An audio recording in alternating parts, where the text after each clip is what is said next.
disposition. On parlera évidemment des embouteillages et toutes les questions qui sont liées au secteur de transport, qui est un secteur éminemment stratégique pour le développement et le devenir de la République démocratique du Congo.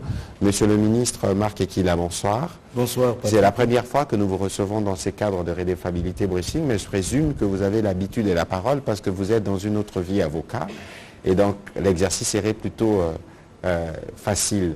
Et je voulais dire en liminaire, qu'est-ce que vous pouvez nous dire sur les raisons de du dernier incident que nous avons déploré sur les fleuves Congo, les derniers bilans et quelles sont les mesures urgentes qui ont été prises avant, évidemment, de brosser quelques actions que vous avez faites dans votre secteur pour nous permettre de donner de la matière aux professionnels des médias et apporter des éléments d'éclairage aux millions de compatriotes qui nous suivent ce soir. Monsieur le ministre, vous avez la parole. Merci beaucoup. Je voulais saluer toute la crème de journalistes réunis dans cette salle. Je voudrais aussi, à la suite de Patrick Mouyaya, réitérer vraiment toutes nos excuses, et indépendamment de notre très très bonne volonté, ce qui nous a déterminé d'ailleurs à être en face de vous pour vous honorer et respecter l'activité que vous menez avec brio qui nous intéresse nous tous. Revenons à l'incident qui vient de se réaliser il y a 48 heures dans la province de l'Équateur, dans la ville de Mbandaka et dans le quai de Bankita, mais c'est à la lisière entre Bankita et Adventiste, pour ceux qui connaissent la ville de Mbandaka. Il y a la baleinière en bois dénommée Mapamboli qui devrait quitter le quai pour aller vers Bolomba. Et malheureusement, dans cette manœuvre nocturne et interdite, l'embarcation a chaviré, causant la mort de plusieurs de nos compatriotes. Et je profite également de cette occasion pour réitérer les condoléances que j'avais hier présentées par d'autres canaux. Et donc, au moment où nous parlons, j'ai eu de derniers échanges avec le commissaire fluvial sur place. Jusqu'aux alentours de 14 heures, on était à 47 corps repêchés et plusieurs disparus. Et malheureusement, comme l'embarcation était en situation d'irrégularité, on n'a pas pu avoir le manifeste pour déterminer exactement le nombre de passagers qui étaient à bord. Mais cela est dû naturellement, comme vous le savez, vous l'imaginez déjà, c'est à la surcharge. La surcharge en est une cause, et aussi, dans notre pays, la réglementation, notamment plusieurs arrêtés qui existent, interdisent aux embarcations en bois, n'est-ce pas, de quitter le quai, de naviguer la nuit, de quitter le quai la nuit. C'est voilà la cause qui est cela. Mais rapidement, nous avons travaillé sur la question. Nous avons contacté les autorités provinciales sur place pour leur demander de mettre en place une commission d'enquête qui s'est réunie déjà. Et la commission d'enquête, comme le gouverneur est en séjour dans la ville de Kinshasa, la commission d'enquête est conduite par le vice-gouverneur qui est sur place. Il y a le représentant de l'ANR, il y a le représentant de la DGM, il y a le commissaire fluvial. J'avais souhaité qu'il y ait le représentant de la police sur place et également le procureur public pour l'ouverture pour amener les enquêtes, mais aussi j'ai travaillé avec ma collègue de la justice, la Mineta à la justice. Nous avons échangé, nous avons convenu qu'il soit ouvert sur place une information judiciaire qui doit conduire à un procès en flagrance. Je dois suivre ça pour établir la responsabilité, surtout l'armateur et le gérant et les conducteurs. Donc comme vous savez, en cette matière-là, il est un principe établi, même s'il est discutable, mais du moins c'est ce qui est établi jusqu'à présent. Donc il est dit que l'armateur est représenté par les commandants et les gérants. Mais bon, ce sont des questions discutables de toutes les façons. Mais du moins, nous avons voulu qu'il y ait des responsabilités qui soient engagées. Mais malheureusement, les propriétaires de l'embarcation en bois, de la baleinière en bois, un certain M. René, il n'est pas encore trouvé. Et le conducteur serait en fuite, mais les investigations se poursuivent. Voilà les mesures que nous avons prises dans l'immédiat. Mais nous avons également suspendu le commissaire qui était posté à cet endroit-là. C'est vrai qu'il est interdit de quitter le quai la nuit, mais nous avons pensé qu'il y a quand même une responsabilité qu'il fallait établir pour permettre que les enquêtes se déroulent dans de bonnes conditions. Mais tout à l'heure, Patrick, en rapport toujours avec ces questions, j'ai tenu une longue réunion aujourd'hui avec le président, je ne sais pas s'il est dans la salle, je lui avais convié d'être avec moi, je ne sais pas s'il est là. J'ai tenu une réunion avec le président de l'Union congolaise des armateurs des baleinières, qu'on appelle ICAB, et je lui ai dit que face à cette situation-là, nous ne pouvons plus accepter parce que rien qu'au cours de cette année, Patrick, nous avons eu 88 cas d'accidents et des incidents causés par les embarcations en bois, donc c'est assez trop. Donc ça représente près de 80% des accidents causés sur le fleuve. Donc nous avons dit qu'il est temps de prendre des mesures et des mesures que nous avons prises en sus de ce que nous avons lancé déjà depuis le 12 septembre de ce mois, bien avant un peu la communication de son Excellence, Monsieur le Président de la République, chef de l'État, Félix-Antoine Tshisekedi Tshilombo. Bien avant cela, nous, au niveau du ministère, nous avons déjà pris la mesure de la situation, parce que j'avais mis une équipe au niveau du secrétariat général et de mon cabinet. Donc nous avions déjà, à partir du 12 septembre de ce mois, bien avant, lancé l'identification de toutes les unités flottantes sur le fleuve Congo, c'est-à-dire il faut identifier non seulement les unités, regarder, quand je dis carénage, c'est-à-dire la dernière date à laquelle le bateau ou l'unité flottante est passée au contrôle technique, et voir le profil du personnel, et après nous allions passer à une autre étape, c'est-à-dire que tout ce qui ne serait pas dans les conditions requises, nous devions prendre certaines mesures, d'autres on devait suspendre. Mais pour aujourd'hui, à la suite de cet accident-là, je disais que je travaille avec le président de l'association et nous avons convenu de renforcer les mesures. Et les mesures sont que nous renforçons, nous rappelons ce que nous avons pris déjà le 12, parce que le 12, nous avions insisté sur la nécessité de séparer donc, le transport de marchandises et le transport de personnes. Nous savons pour ceux qui ont fait le droit de transport, c'est-à-dire que si un passager prend la place sur un bateau destiné aux marchandises, on l'appelle le passager clandestin. Donc nous avons voulu rétablir l'ordre dans ce secteur-là, et nous avons également décidé, nous avons accordé un temps pour permettre à tous ces armateurs de se conformer, mais malheureusement, il y a un énième incident qui est arrivé, malheureusement. Mais pour aujourd'hui, nous avons encore ajouté, en sus de ce que nous avions déjà pris comme mesure le 12 septembre du mois passé, le 12 septembre de cette année, j'allais dire, le 12 septembre de cette année. Donc nous avons décidé de commun accord, je vais formaliser ça demain, je n'ai pas eu le temps de formaliser, mais le président des armateurs des baleinières en bois a été déjà informé que nous avons décidé au niveau du ministère des Transports que toutes les embarcations, les baleinières en bois vieux de plus de 5 ans ne peuvent pas être opérationnelles. Nous allons exiger que pour le personnel navigant, de requérir tout le profil, de détenir tous les documents nécessaires. On ne va pas anticiper, Monsieur le Ministre, sur les questions, mais la répétitivité des accidents, quels sont les mécanismes que vous avez pour vous assurer que vos mesures seront respectées? Mais voilà, nous sommes en train de relancer. Au niveau du secrétariat général, nous avons toute une direction générale de l'inspection des transports que nous sommes en train de redynamiser, qui était un peu en veilleuse, il faut le reconnaître, mais que nous sommes en train de redynamiser parce que nous avons pris la situation compte tenu de statistiques que nous avons été présentées. Et d'autres mesures, bien entendu, c'est le partenariat, parce que vous savez que notre constitution favorise l'activité privée. Donc nous ne sommes pas là en train de tuer l'activité privée, loin de là, mais plutôt nous encadrons pour tirer des leçons de ce qui on ne peut plus assister à ces accidents récurrents sur le fleuve Congo. Voilà un peu ce que je peux dire. Voilà, Monsieur le Ministre, merci alors de ces mots spécifiquement consacrés à ces chapitres malheureux que nous avons vécu ce week-end. Mais maintenant, vous êtes attendu sur des grands dossiers, Congo Airways, RVA, SNCC. Qu'est-ce que vous pouvez nous dire en synthèse sur les chantiers que vous êtes en train de conduire et de progrès que vous faites? Parce que nous étions ensemble avec le Président de la République en visitant l'aéroport international en construction dans les lois là-bas. C'est une belle unité, mais il semble qu'à Buta ou dans la Chopo, il y a des aéroports modernes qui sont en train d'être finis. Qu'est-ce que vous pouvez nous dire à ces propos? Eh bien, je ne peux que confirmer ce que vous dites, et avec plaisir, bonheur, joie, de confirmer que dans notre ministère, beaucoup de choses ont été faites, alors beaucoup de choses ont été faites. Vous savez, comme vous le savez, Patrick, que j'ai plusieurs sous-secteurs. Je vais essayer rapidement comme ça. Et une bonne dizaine d'entreprises sous tutelle, il faut le dire.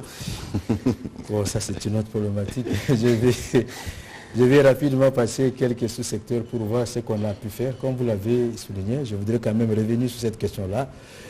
Le ministère des Transports, son importance stratégique pour le développement de notre pays n'est plus à démontrer, et il n'est pas à démontrer. Il suffit qu'on n'ait pas un seul avion pour comprendre déjà l'importance que revêt le ministère des Transports. Revenons un peu secteur par secteur pour voir ce que nous avons fait ensemble dans le cadre du gouvernement Sama 1 et Sama 2, parce que moi je fais partie des deux gouvernements. Dans le Sama 1, j'étais vice-ministre, le même ministère. Après, j'ai fait l'intérim. Et il a plu à son Excellence, Monsieur le Président de la République, de nous confirmer comme titulaire dans ces ministères. Donc je suis assez mieux placé pour parler de Sama 1 et de Sama 2 dans le cadre de cette émission. Donc je pourrais dire rapidement dans le cadre, je vais prendre, il y a plusieurs sous-secteurs, je prendrai ce qui va passer par la tête. Je commence, comme vous avez commencé par l'aérien, eh bien je prends la FVA, le secteur de la construction des infrastructures aéroportuaires. Je puis vous assurer que le gouvernement Sama 1, Sama 2, sous la conduite du chef de l'État, a réalisé de merveilles dans ce pays. Il faut reconnaître que les aéroports dans notre pays ont commencé à pousser de terre depuis les années 50, 55, 59. Et le dernier aéroport à être construit dans notre pays, c'était en 1975, c'était l'aéroport de Kisangani. Mais avec l'avènement de notre gouvernement, je crois que vous êtes en train d'assister à la réhabilitation et à la modernisation de plusieurs aéroports. Et quand je dis aéroport, il faut prendre la question dans son ensemble. L'aéroport, il y a ce qu'on appelle chaussée aéronautique par les techniciens, mais c'est la piste en français simple. Et nous avons l'aérogare et nous avons la tour de contrôle. C'est ce que je présente dans un premier temps parce qu'il faut entendre par aéroport. Et il y a les outils, le matériel d'assistance à la navigation des avions. Mais je commence par ce qui est basique. Avec le gouvernement Sama 1, Sama 2, sous la conduite du président de la République, nous assistons à la réhabilitation de l'aéroport de Mbujimaï. Nous assistons à la réhabilitation de l'aéroport de Kananga. Il y a l'aéroport du genre que vous avez vu au Lualaba. Il y en a aussi aujourd'hui à Bangoka, à Kisangani. Nous avons la modernisation de l'aéroport international de Goma. Nous avons l'aéroport de Kindu qui doit aussi subir sa cure de jouvence. Il y a un aérogare qui a poussé à Boende. Au moment où nous parlons, nous sommes en train de travailler sur la piste pour finaliser. Et au moment où je suis en train de parler ici, nous sommes en train de voir comment finaliser le début des travaux de l'aéroport de Mbandaka ainsi que de l'aéroport de Guadeloupe parce que les partenaires sont déjà là.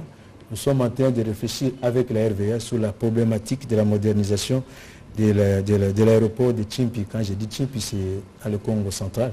Nous sommes en train de travailler sur ces aéroports-là, si vous voulez.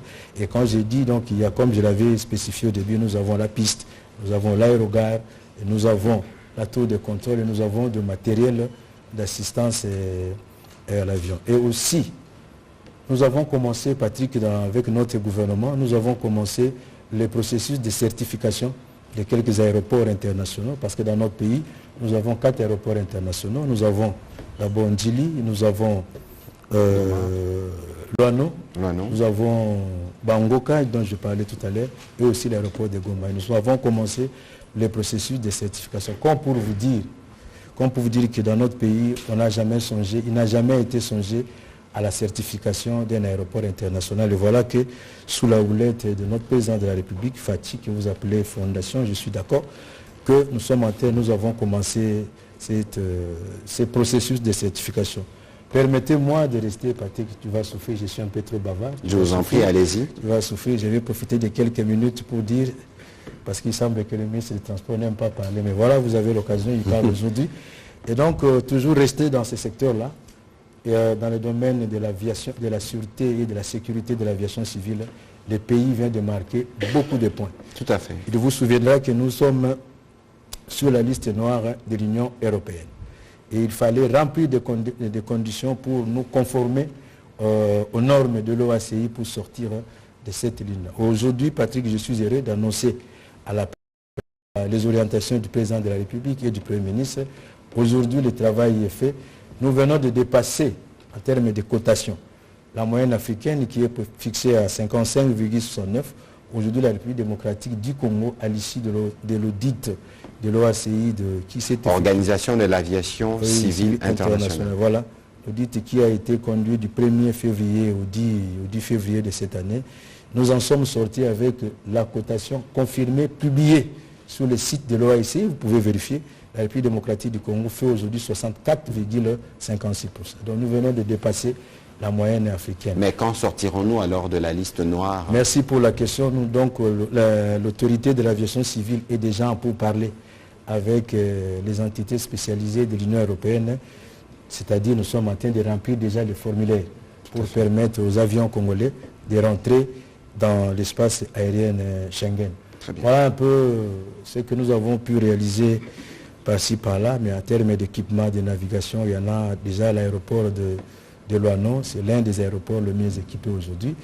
Goma est en train de suivre. Et voilà donc ce que je puis dire rapidement dans le secteur... dans les sous-secteurs aériens. Dans les sous-secteurs aériens. Je ne sais pas si tu me permets de passer. Allez-y. Je suis en train de ramasser rapidement. Allez-y s'il vous plaît, parce que les journalistes, il y a une dizaine de questions. Je suis en train de ramasser cela rapidement. Je vais parler ferroviaire parce que tu as commencé par la SNCC. Eh bien, ce n'est plus à dire, le chef a déjà dit, le chef a certifié. Tout ce que je rappelle que la République démocratique du Congo a mis à la disposition de ces sociétés qui s'occupent de chemins de fer une sorte de redevance pour le renouvellement de l'ouvrage, des infrastructures de transport qu'on appelle la RLT, la redevance logistique terrestre. Malheureusement, dans les années ou dans le régime qui nous a précédés, l'usage n'a pas été à bon escient. Et voilà que quand nous sommes arrivés, le chef de l'État prônant la bonne gouvernance, donc ce qui fait que nous avons équilibré les dépenses. Aujourd'hui, je commence par la SNCC, vous étiez avec moi. Grâce à ces fonds-là, la SNCC a acquis 100 wagons porte-conteneurs neufs, achetés sur fonds propres du gouvernement de la République démocratique. Sur fonds propres du gouvernement, nous avons acheté 12 véhicules, 12 voitures. La dernière fois, c'était en 1980. La dernière fois que le pays ait pu se doter de ces wagons porte-conteneurs, c'était en 1988. Calculé 88 jusqu'aujourd'hui. 35 ans. 35 ans ou 45 ans, je ne sais pas moi. 35 ans. Après que nous venons d'avoir ça, nous venons d'acheter 12 voitures voyageurs neuves pour ceux qui font Paris-Bruxelles, excusez-moi. Le type vous voyez dans le Thalys là, c'est le même que vous avez ici. Vous n'avez rien envié. Le président de la République a pris place à bord, il a confirmé ce que je lui disais. Et aujourd'hui, la SNCC, ce n'est pas que le chemin de fer, parce que d'aucuns le savent. La SNCC est aussi dans l'exploitation fluviale, lacustre et maritime. Et toujours grâce à la bonne gestion. Ah ça, je ne savais pas. Toujours grâce à la bonne gestion de fonds sur la redevance logistique terrestre, la SNCC vient d'accueillir 4 vedettes neuves qui vont desservir Goma et Bukavu. Et 4, c'est-à-dire 3 comprendront 80 places. Et il y aura un VIP, bien entendu, qui a 30 places. Et la dernière fois que on a eu des vedettes de ces gens-là, je pense que Patrick, si je te regarde, je peux dire que tu n'étais pas encore là. Excusez-moi, mais voilà, nous sommes en train de remettre. Donc là, le président est en train de réaliser une des promesses qu'il a faites à la population de Calais au début de sa mandature. Vous vous souvenez, il y a eu un naufrage là-bas, le président s'y était rendu. Et voilà, dans notre secteur, nous sommes... Et comme j'aime toujours dire, le transport, c'est toujours une infrastructure, les infrastructures plurales, c'est-à-dire on ne peut pas parler bateau sans quai, on ne peut pas parler avion sans aéroport, on ne peut pas parler chemin de fer sans locomotive. Et voilà, comme on a acquis ces vedettes-là, eh bien nous avons mis à la disposition de la SCC les fonds nécessaires pour réhabiliter les quais de Goma et de Bukavu dont les travaux sont en cours. Je peux revenir relativement, je peux aussi prendre SCTP, oui, Onatra. Allez-y, s'il vous plaît. Onatra, de bonnes choses se réalisent avec l'Onatra aujourd'hui. Ex-Onatra. Non, c'est redevenu Onatra. C'est maintenant ex-SCTP, c'est redevenu Onatra. C'est redevenu Onatra. Donc avec l'Onatra, si vous allez à Matadi, on est en train de procéder à la réhabilitation, toujours sur fonds propres, du quai à conteneur à Matadi. On est en train de stabiliser, je ne sais pas pour ceux qui suivent, vous êtes des professionnels de la presse. Dernièrement, j'avais fait une inspection entre Kingantoko et Kimwenza. Nous avons trouvé beaucoup de points où il y avait... Le prochain briefing, monsieur le ministre, on les fera sur site, dans un aéroport quelque part dans le Congo ou sur un site en cours d'aménagement. Il n'y a pas de problème. Donc, pourront voir des au moment où je parle de tous ces ouvrages d'art-là qui menaçaient le chemin de fer sont en train d'être réhabilités. Et toujours parlant de l'ONATRA, il y a un vaste projet de réhabilitation qui a été fait sous l'impulsion de son Excellence, Monsieur le Président de la République. Nous sommes en train de travailler avec une firme canadienne qu'on appelle Arise pour la réhabilitation finalement du chemin de fer, réhabilitation, modernisation du chemin de fer Kinshasa-Matadi. Et nous sommes en train de discuter sur la question. Je vais revenir peut-être sur un autre briefing pour de plus amples détails. Mais restons toujours sur le chemin de fer. Je vais surprendre plus d'un d'entre vous ici. Dans notre pays, quand on dit chemin de fer, eh bien, on voit que l'ONATRA et la SNCC, mais eh bien, il y a une autre société qu'on appelle Société de chemin de fer où est le fleuve, qui a disparu et physiquement et juridiquement du scarcelle juridique de notre pays depuis plus de 40 ans. Et sur l'instruction du chef de l'État, je venais d'effectuer récemment, il y a moins de mois, j'ai effectué une descente. C'est le chemin de fer qui part de Mumbere jusqu'à Bumba, jusqu'au port de Bumba, qui traverse toute la partie nord de la République démocratique du Congo. Et nous venons de signer des accords avec des partenaires internationaux.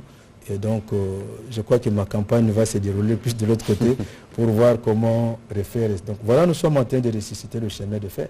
Et là, je profite pour dire, il est vrai, comme l'avait dit un explorateur anglais, devenu célèbre, disait que sans le chemin de fer, le Congo ne vaudrait pas. Et cela, c'est une vérité. Et nous avons reçu beaucoup d'instructions de la part de la très haute hiérarchie pour pouvoir réfléchir sur le chemin de fer, réhabiliter le chemin de fer. Donc voilà. Alors, quel autre sous-secteur, parce qu'on va procéder maintenant. Mais j'en ai plusieurs là. Quel autre sous-secteur? Je peux parler de quoi là? Je prends par exemple le routier. Voilà. On va revenir comme actualité d'abord. Je présente d'abord. Je vais vous donner le temps d'en parler, ok? Il n'y a pas de sujet tabou, ne vous en faites pas. Pas de sujet tabou. Soyez-en garantis. Et donc, revenant dans le secteur routier, pour la première fois, notre pays a l'habitude de passer des contrats pour acheter des bus à l'extérieur depuis 1960. Et pour la première fois en 2019, notre pays a signé un contrat de livraison de bus à Transco, mais ces bus doivent être produits en République démocratique du Congo et à Kinshasa. Je voudrais vraiment rassurer, je lance déjà une invitation à toutes les mauvaises langues qui avaient dit que l'inauguration que nous avons eu à faire avec le chef de l'État, c'était de la blague. Alimité. Eh bien, je vous assure que les 14 premiers bus Transco montés en République démocratique du Congo sont déjà palpables. Et les jours qui viennent, vous allez m'accompagner pour la réception de ces bus-là. Mais je voudrais quand même prendre un peu de temps sur le cas Esprit de Vie. En fait, j'allais oublier le cas Transacadémia. Une nouveauté, j'ai fait récemment une mission en Afrique du Sud quand j'ai présenté le secteur routier de la République démocratique du Congo, quand j'ai parlé de Transacadémia, personne n'en croyait. Donc, nous sommes l'unique pays africain qui a une société de transport dédiée aux étudiants. Et Transacadémia, c'est vraiment le cadeau du chef de l'État à cette population estudiantine pour marquer l'importance que le président accorde à cette catégorie de notre population. Et je disais que je voulais quand même prendre quelques minutes sur le programme gouvernemental Esprit de Vie. Sous les instructions du chef de l'État, parce que j'ai eu à échanger avec lui sur la question avant de m'engager, l'Esprit de Vie, c'est une structure qui avait été mise en place pour permettre de chasser de la vie de Kinshasa ce qu'on appelait esprit de mort. Les 207. Malheureusement, les mécanismes qui présidaient à la gouvernance de cette structure n'étaient pas heureuses. Au point qu'aujourd'hui, les débiteurs doivent à cette structure plus de 22 millions de dollars. Plus de 22 millions de dollars parce qu'il n'y avait pas de mécanisme d'encadrement. C'est-à-dire, c'était comme ce que les Kinois disent, moi, cop mobo. Alors, quand nous sommes arrivés avec le coaching du chef de l'État, nous avons pensé qu'il fallait recadrer les choses. Donc, chaque fois que vous présentiez, un acquéreur s'est présenté chez Esprit de Vie, il n'y avait aucune sécurité. On vous dit un bus coûte 55 000 dollars, vous donnez vos 5 000 dollars, vous partez, l'affaire est réglée. Terminé, aucune garantie, aucun mécanisme de suivi, aucun mécanisme de sûreté. Et nous avons pensé qu'il fallait mettre fin à cet état de choses. Il fallait mettre fin à cet état de choses. Voilà pourquoi nous avons refondé, reformulé le fonctionnement de ces services publics qui est attaché à mon cabinet. Aujourd'hui, nous avons mis les prochaines distributions quand elles verront. Ça dit, si vous êtes acquéreur, eh bien, vous allez vous voir obligé de donner des garanties parce qu'en cas de non-paiement, nous serons en mesure de vendre ce que vous donnez comme garantie pour permettre à l'État de récupérer. Voilà un peu ça, ce sont des réformes que nous avons mis comme ça. Dans le secteur fluvial, si on peut revenir, sous ces régimes-là, je ne sais pas si le DG de la RVF est avec moi ici. Donc, le gouvernement a acquis deux baliseurs, parce que c'est vrai que le fleuve, c'est un boulevard naturel, comme on dit, mais il faut aussi baliser, assurer le balisage. Et pour assurer le balisage, il faut avoir des bons baliseurs. Et le gouvernement ici a acquis des baliseurs, ce qui permet aujourd'hui à la RVF d'exécuter avec fierté et à tous les ans ce qu'il fait. Mais on ne s'est pas arrêté là. Nous travaillons avec nos partenaires, je ne vais pas nous mettre à les citer ici. Ils vont renforcer la RVF en termes de canons rapides pour atteindre certains coins un peu plus compliqués et renforcés. Je voulais prendre encore quel autre secteur je voulais prendre sous le secteur dans les constructions. Ce sera le dernier. J'allais oublier un point important. Allez-y. La construction du port en eau profonde. De Banana. De Banana. C'est un projet vieux depuis avant l'indépendance. Un projet vieux depuis avant l'indépendance sur lequel on n'a jamais osé y aller.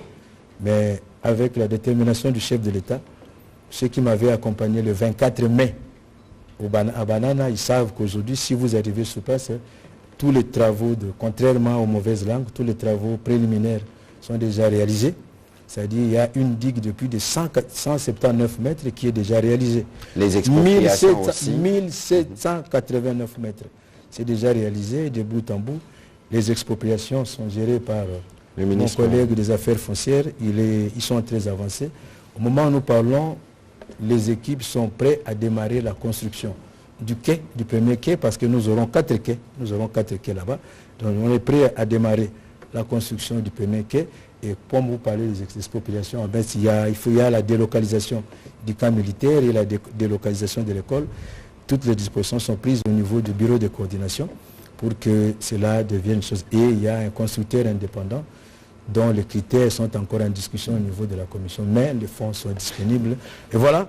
Donc rapidement pris comme ça. Voilà, Monsieur le Ministre, je crois qu'il y aura un match retour parce qu'il y a tellement à dire dans les secteurs de transport. J'espère que nous aurons l'occasion, comme vous êtes dans les secteurs de transport, d'utiliser des moyens de transport pour amener les journalistes en dehors de Kinshasa et voir des visu comment le projet se déroule pour faire un briefing. C'est une centaine de personnes. J'espère que vous serez en mesure de nous prendre. On va commencer la série des questions avec M. Israël Moutala.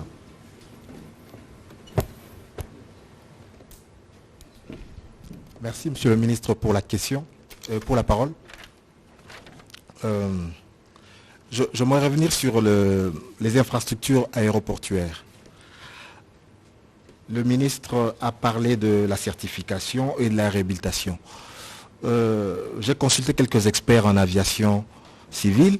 Ils disent que l'accent est plutôt mis sur les aérogares plutôt que sur la piste. Or, c'est la piste qui garantit la sécurité des personnes et de leurs biens, mais aussi qui abaisse les coûts des assurances des aviateurs parce que leur train d'atterrissage s'abîme à cause de la mauvaise qualité de la piste. Ils déplorent notamment la mauvaise qualité de la piste de la Loano. Donc ils estiment que l'accent doit être mis prioritairement sur la piste plutôt que sur l'aérogare. Ça, c'était la première question. La deuxième question, c'est par rapport au chemin de fer. Donc, sur le chemin de fer, le ministre a parlé de l'acquisition des 100 wagons neufs et 12 voitures. Les locomotives, on sait que dans le cas de la Banque mondiale, la SNCC avait déjà acquis à peu près une vingtaine de locomotives. Mais, encore une fois, des experts disent que l'accent n'a pas été mis sur le chemin de fer lui-même, qui pose problème, qui occasionne des déraillements. Et là aussi, on ne voit pas une visibilité du gouvernement pour justement chiffrer la réhabilitation du rail et ensuite se projeter dans l'avenir en disant que le transport va se faire par chemin de fer à cause du coût à l'essieu qui est moins important que sur la route. Et ensuite, il manque une perspective par rapport au chemin de fer qui doit quitter Sakanya et rejoindre Banana dans le Congo central. Sakanya Banana, c'est traverser les Congos du sud vers l'ouest. Ouais, on estime que c'est justement la garantie pour notre souveraineté, pour que nous soyons asphyxiés par aucun pays. Donc il faut jeter le rail comme on l'a jeté avec le pont Luangue pour relier l'est à l'ouest. Il faut jeter aussi le rail sur la rivière Luangue et réunir les deux Congos. Et donc là-dessus aussi, il y avait le projet fumeux des Allemands de 25 milliards. Et aujourd'hui, où est-ce qu'on en est par rapport à ce projet? Projet fumeux. Le ministre n'a pas abordé malheureusement la question des corridors. Je sais qu'il traite aussi les questions des corridors, Est-Ouest. C'est un grand pas. On aimerait aussi savoir où est-ce qu'on en est avec les corridors pour désenclaver la RDC. J'espère que vous terminez là. Je me limite là pour le départ. Voilà, monsieur le ministre, allez-y. Merci Israël, je te sais toujours pertinent et tu es resté le même, très bien. Et voilà, je vais répondre à la question relative à l'aéroport de Loano avec le piste. Je suis d'accord avec vous, mais je pense qu'il faut éviter le médisance. Pour éviter le médisance, j'ai commencé par dire à l'entame de cette émission que quand j'ai dit aéroport, je l'ai dit ici. Quand j'ai dit aéroport, ça veut dire aérogare, piste, tour de contrôle. On peut avoir la piste, mais si vous n'avez pas de tour de contrôle, vous descendez comment? Voilà. Et donc, comme pour dire que c'est quand même un peu trop fort. Je vois très mal un gouvernement responsable comme le nôtre oublier ces aspects-là. Si vous allez en Bujimaï, par exemple, à titre d'illustration, vous allez trouver qu'on est en train de travailler et sur l'aérogare et sur la piste. Je pense même que la piste est plus avancée, très avancée même. Très avancée. Si vous allez sur... Patrick était avec moi à Colosi, vous avez vu qu'on est en train de travailler sur la piste. Au moment où nous parlons présentement, si vous allez à Kananga, on travaille d'abord sur la piste. Si vous allez à Goma, vous allez voir qu'on travaille sur la piste. Parlant des aéroports, j'allais oublier, nous venons de finaliser les contrats avec un partenaire ou un concessionnaire, si vous voulez, qui va faire bientôt l'aéroport de Kavumu. Toutes les formalités sont déjà finies. Il est seulement question de passer à l'action. Les derniers réglages, mais l'aéroport de Kavumu est déjà dans le scarcelle. L'aéroport de Lodja. L'aéroport de Lodja aussi, j'allais oublier, qui est le partenaire du coin, parce que j'ai les députés du coin qui me posent des questions. Et voilà la réponse. Et donc, j'allais dire que je suis d'accord avec vous, mais pour l'aéroport de la piste de la Loano, au moment où nous parlons, le contrat vient d'être conclu, j'ai donné le go. Il y a une entreprise, Africa, ce n'est pas un secret parce qu'il a gagné le marché. Il y a Sacrifice qui est en train de travailler qui doit déjà travailler sur la piste de Loano. Donc nous tenons compte de cette trilogie, piste, aérogare, tour de contrôle. Donc c'est de bonnes guerres, Celui qui veut, vous connaissez l'adage, celui qui veut noyer son chien, il n'accuse pas de la malaria, c'est toujours de la rage. Parlons de chemin de fer. Je vous ai dit qu'on n'a pas assez de temps pour parler de tout le ministère du Transport ici. Chemin de fer, nous avons un vaste programme. Mon cabinet et le service compétent, nous avons initié un vaste programme de dressage de nouvelles tracés pour le chemin de fer. Parce qu'il ne faut pas oublier que le chemin de fer que nous avons aujourd'hui remonte à l'époque coloniale. Aujourd'hui, les intérêts économiques bougent un peu. Et depuis l'époque coloniale, on n'a pas fait des tracés de chemin de fer? Non, mais le chemin de fer le plus jeune que nous avons ici remonte en 1958. Le plus jeune. Et donc, voilà. Donc, non, c'est même 1921. C'est avec le chemin de fer où elle est. Parce que Kinshasa-Matadi, c'est entre 1900 et 1908.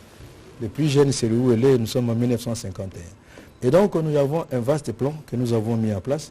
C'est voilà que nous sommes en train vraiment de travailler avec le partenaire pour avoir cette nouvelle tracée. Mais dans l'entretemps, je vous ai dit qu'il y a un vaste programme de réhabilitation et de modernisation du chemin de fer.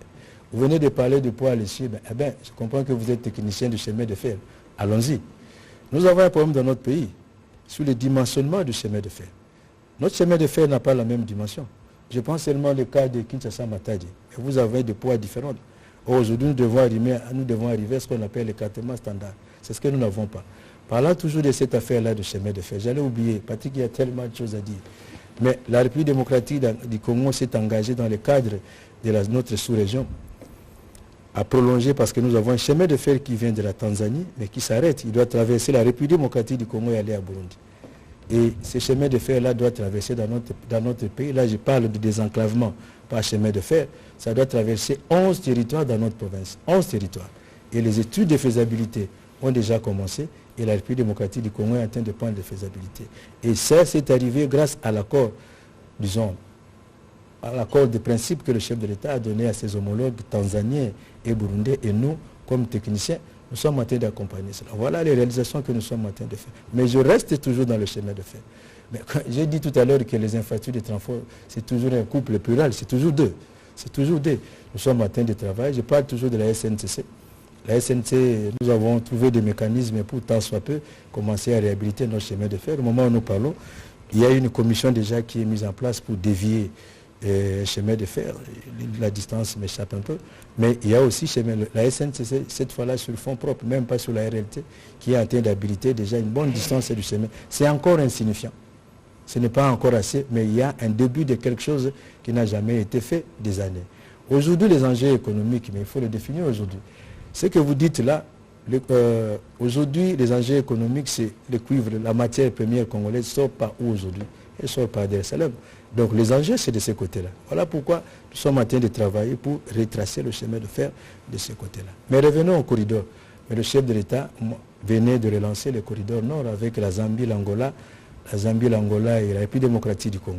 Et là, je m'apprête à aller devant le Parlement, je ne sais pas si j'en aurai l'occasion, pour procéder à la ratification de cet accord. Rapidement, lorsque vous parlez de corridor, pour les non-initiés, qu'est-ce que ça signifie un corridor? Mais le corridor, c'est un des simples mots, ce sont des routes. Ce sont des routes, soit le chemin de fer, soit des routes en terre battue. Et là, je parle de corridor, le dernier corridor. Vous connaissez l'importance du corridor nord, avec le port de Lobito. Et nous, au niveau de la SNCC, nous avons plusieurs partenaires. Excusez-moi, je ne vais pas mettre à citer tous les partenaires ici, parce que sinon, ils risquent de croire que c'est déjà acquis, parce que nous sommes dans le pourparler. Eh bien, nous avons un tronçon, le tronçon Teke, nous avons Teke, Dilolo et nous sommes en train de travailler sur ça. C'est aujourd'hui la partie la plus importante pour permettre à l'économie congolaise l'évacuation. Donc Teke et Dilolo, c'est en province de là-bas. Oui, nous sommes en train de travailler sur ça et nous sommes vraiment en train de travailler. Et je vous ai dit ici que nous sommes en train de voir comment ressusciter le chemin de fer que tout le monde a oublié. Même vous-même, vous ne savez pas que dans ce pays, il y a une société de chemin de fer qui s'appelle Où est le fleuve, vous ne le savez pas. Je le savais, je suis fils de chez Bino. Ah, voilà. On va prendre... Et donc, voilà, nous sommes en train de travailler. Et puis, donc, vous avez parlé de quoi? Corridor Sakane. Mais moi, je peux vous surprendre. Parce qu'avec mon cabinet et le service, le chef de l'État venait de lancer la zone économique spéciale. La zone économique spéciale pilote de Maluku. Mais au niveau de mon ministère et des services techniques, nous sommes en train de réfléchir. Déjà, nous avons des partenaires sur la question pour voir comment mettre en place le chemin de fer Maluku-Banana. Voilà, donc il y a toute une politique, parce que nous sommes là dans le cadre des enclavements. Je vous rassure que c'est pour la première fois que dans ces pays, que le ministère des Transports, voies de communication, puisse se voir adjuger les attributions relatives au désenclavement. Et nous avons produit un plan de désenclavement de la République démocratique. On aura l'occasion d'y revenir. Non, je profite de sa question pour dire, parce que ça vient là, c'est pour dire que dans le cadre des activités du chef de l'État, c'est la première fois que dans ces pays, on a des bus sans passe. C'est la première fois que dans ces pays, nous avons des bus sans. J'en profite quand même comme ça m'est revenu. Donc aujourd'hui, nous avons Transco qui est présent à peu près 11 provinces de C'est pour la première fois, ça n'a jamais eu lieu. Transco a toujours été dans la ville de Kinshasa. Aujourd'hui, si tu vas à l'Équateur, tu trouves Transco. Si tu vas à Kenge, tu trouves Transco. Tu vas dans le Kasaï, tu trouves Transco. Tu vas à Chopo, tu trouves Transco. Et j'en passe. Dans le nord Ubangi, dans le sud Ubangi, dans le Sankuru. Si vous allez, donc, voilà, nous sommes en train de travailler dans cette politique-là pour vraiment désenclaver. Et aujourd'hui, parlant de Transco, je voulais profiter, Patrick. Aujourd'hui, peut-être, les gens se demandent, mais pourquoi cette précipitation pour avoir tout? Aujourd'hui, Transco apparaît comme un élément de la cohésion et de l'unité nationale de ce pays. Vous ne pouvez pas imaginer que nous avions un pays voisin, un autre pays voisin, nous avions imposé une balkanisation économique que vous-même, la presse, vous n'aviez pas dénoncée. Nous avions des bus qui quittaient ces pays-là, pour ne pas les citer, pour arriver jusque nous, et les Congolais étaient obligés de payer en shilling. Et nous avons pensé que la réponse était celle-là, il fallait amener le bus congolais. C'est comme ça qu'a commencé à germer l'idée, et le chef de l'État nous a instruit d'étendre cette politique-là dans toutes les provinces. Voilà, nous sommes en train de... Donc ce sera pour la première fois que dans des coins reculés, on peut voir et avoir un bus Transco. Et la même politique, nous venons de l'aborder avec Transacadémia. Déjà, le Congo central, c'est la province pilote, a déjà disposé, je crois, de 2 ou de 3 bus Transacadémia. Et voilà, ce sont les choses que nous sommes en train de réaliser. J'ai profité, pour chaque fois qu'il y aura une question, je profiterai pour dire ce que je n'avais pas le temps de poser pendant mon exposé. Merci, voilà. Monsieur le ministre. Voilà, on va prendre la question de Madame Bienvenue Babois. Allez-y. Je m'en voudrais si je ne pose pas au ministre la question du désordre qui est à Ndjili pour les vols domestiques. À quand la fin de ces désordres-là? Vous êtes quand même le ministre qui gérait la RVA. Il y a un désordre indescriptible pour les vols domestiques. Est-ce que vous avez pensé quand même à mettre de l'ordre, un peu d'ordre, avant la réhabilitation des infrastructures, un peu d'ordre quand même quand on vient s'enregistrer et embarquer pour un vol domestique? Oui, une fois de plus, je suis d'accord avec vous sur le conseil, mais je ne sais pas si vous suivez, depuis que j'ai pris la tête du ministère, c'est vraiment l'un des axes sur lesquels je suis focalisé. Je suis focalisé sur cet axe-là parce qu'il faut mettre de l'ordre. C'est d'abord l'image de notre pays. J'ai tenu plusieurs réunions, les correspondances, n'en parlons même pas. Et progressivement, ce n'est pas encore l'idéal, mais progressivement, il y a de l'ordre qui s'installe. Mais aussi, il faut noter, il ne faut jamais oublier que l'aéroport, c'est aussi une frontière. Et dans une frontière, il y a toujours... Parce que moi, j'entends les gens, je profite de l'occasion pour le dire. J'entends les gens dire, mais il y a trop d'éléments. Mais oui, nous avons des services qui doivent être à la frontière. C'est vrai qu'il y a quand même quelques mauvaises pratiques que je condamne d'ailleurs, mais du moins, nous avons travaillé et nous avions quand même un déficit au niveau de l'équipement, il faut reconnaître, mais nous sommes en train de travailler. Récemment, la RVA a acquis ces derniers carrousels qui n'étaient plus... Dans cet aéroport-là, les carrousels n'étaient plus opérationnels. Peut-être ce que vous ne savez pas. Ce qui justifie tous ces désordres-là. Mais au moment où je vous parle, bien entendu, la RVA a obtenu des carrousels aujourd'hui, tant soit peu. Nous essayons de... Tant soit peu, donc par rapport à la situation que nous avons trouvée aujourd'hui, tant soit peu. Et je profite aussi pour dire, je vis dans les réseaux sociaux parce que bon, le moyen le plus facile pour communiquer aujourd'hui, c'est les réseaux sociaux. Bon, nous n'en pouvons rien. Mais j'ai vu, on a dit, voilà, c'était l'avion SN. L'avion SN n'a pas décollé, mais l'aviation, ce n'est pas que décoller. Dans l'aviation, il y a des aspects que vous ne voyez pas. Vous ne voyez que l'avion.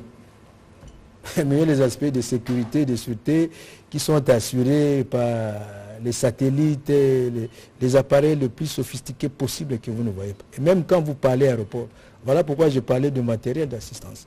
Donc ça veut dire que lorsqu'un appareil n'est pas en condition de voler, il ne faut pas voler parce qu'il faut voler. Qu'est-ce qui est mieux? Éviter un crash avec moins d'hommes et décaler le vol pour que les gens restent en vie. C'est aussi une équation. Moi, j'ai reçu les opérateurs il y a moins de... Mon conseiller, je crois qu'il y a moins de 2 semaines. Je les ai reçus. J'ai même imposé, ça vous n'avez pas communiqué sur ça. J'ai même imposé que dans nos avions, je vois très mal les Congolaises qui viennent de Dubaï. Elles arrivent à Addis Abeba pour arriver à Kinshasa. On s'adresse à elles en anglais. J'ai imposé, pas imposé, j'ai négocié et obtenu, pour parler correctement, que dans ces avions-là, soit mis lingala comme langue de communication. Lingala? Oui. J'ai obtenu ça. Négocié et obtenu. Des Ethiopian Airways. Oh, ouais. Ethiopian Airways. Pas seulement Ethiopian. SNR, France, ils sont en train d'y travailler. J'ai négocié et obtenu. Qui ont déjà pris Turkish ici? Je n'ai rien contre Turkish. Vous savez ce qu'on sert là. Je n'ai rien contre. Mais moi-même, ça m'arrive de prendre des business pour ne pas manger. J'ai dit, mais quand on fait comme Istanbul ou Kinshasa, c'est l'exemple que je donne. La patrie Qatar, voilà. Voilà.